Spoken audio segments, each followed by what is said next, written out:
बहुत ही दुख हो रहा है। आज मनमोहन सिंह साहब हमारे में नहीं रहे। 10 साल तक हमारे देश को ऐसे प्रधानमंत्री मिले जो कभी नहीं मिलेंगे अभी। हमारी देश की जो इकोनॉमिक स्थिति है वो केवल और केवल मनमोहन सिंह साहब के वजह से स्थिर रही।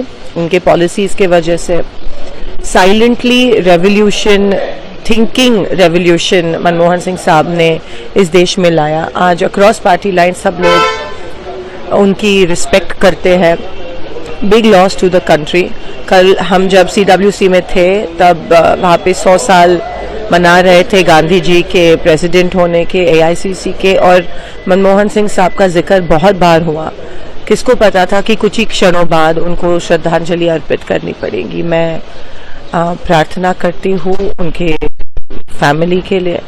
और मेरे फादर के साथ बहुत साल उनके कैबिनेट में मेरे फादर शामिल थे और मैंने बहुत बार उनको करीब से देखने का मुझे किस्मत मिली। और आज एक कांग्रेस कार्यकर्ता होने के नाते बहुत दुख हो रहा है, जैसे कि फैमिली का बहुत बड़ा सदस्य और देश का बड़ा नेता आज हमारे में नहीं रहे। उनको श्रद्धांजलि अर्पित नहीं,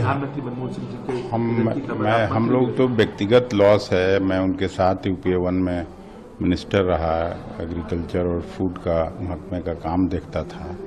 सादा जीवन, उच्च विचार को अगर किसी राजनीतिज्ञ ने जिया मेरे जिंदगी में तो डॉक्टर मनमोहन सिंह जी थे।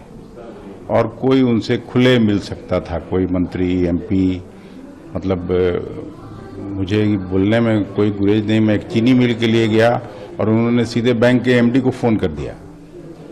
तो इस तरह के व्यक्ति थे।